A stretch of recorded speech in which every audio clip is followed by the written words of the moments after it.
There's a reason Cell 11 at Fremantle Prison was sealed in 1921. Not for renovation, not for safety, but because the walls began whispering back.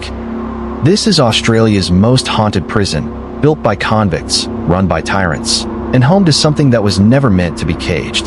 Fremantle looms like a fortress of forgotten souls.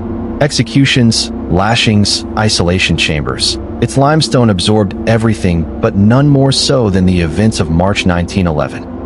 A man named Arthur Malloy was locked in cell 11, convicted of mutilating livestock and accused, though never charged, for the death of a young girl found dismembered on a nearby farm. The guards said Arthur never spoke, never blinked, he only stared at the wall and smiled. Then, the noises began. Prisoners down the block complained of scratching. From the inside of the limestone, one described a deep, gurgling chant that echoed even when Arthur slept. Guards dismissed it until one night, Arthur began screaming.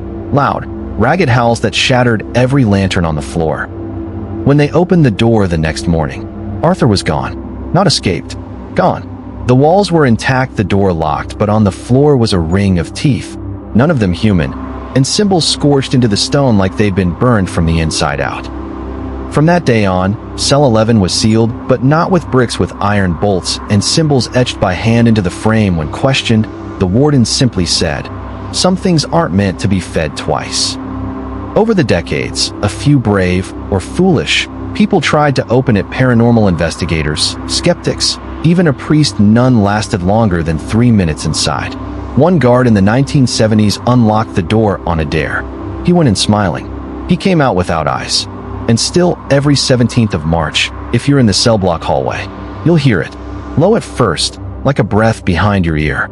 Then louder, pulsing through the bricks. A voice. Not human. Not angry. Hungry. Locals say Arthur never left. Or maybe, Arthur was never real at all. Just a name for whatever was buried beneath that cell, long before the prison was built. So, if you ever tour Fremantle at night, and they show you Cell 11, look closely at the door. If it's sweating, don't listen. If it's whispering, run. Because the prison may be closed, but something underneath it is still waiting to be fed. Subscribe to Echoes of the Dark, if you dare. Next, we take you deeper, beneath the oldest house in New Orleans, where the walls bleed.